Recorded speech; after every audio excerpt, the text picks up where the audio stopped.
Magandang hapon mga ka-neighbor. Ayan, andito pa po ang inyong ka-neighbor sa daycare. So, meron po akong plastic. Ito po, disposable na plastic. At yan po. Ito po ay lupa. Ayan.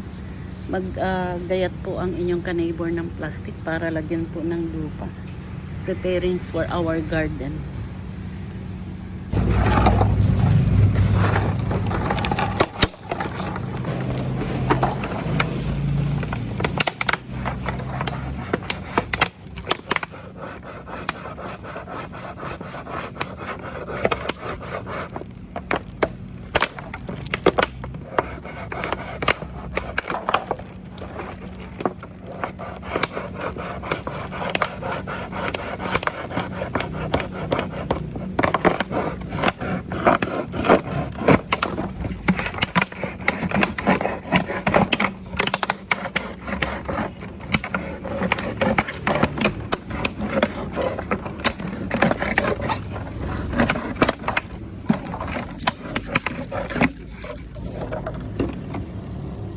Mga ka-neighbor, yung aking ginagayat na mga empty bottle ng Wilkins.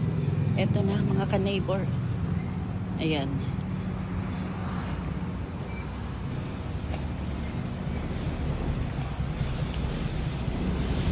Ayan. Yan po ay tataniman namin ng talong. Yan, panay talong po yan. Ano po mga ka-neighbor. So yan po yung gagawin naming garden. Yan. So, ito po ay pinakang playground ng mga bata. So, ito na po, in-arrange ko na. Yan po yung mga bulaklak po. Ayan, may isa pa po itong gulay, yung talino. Ayan po.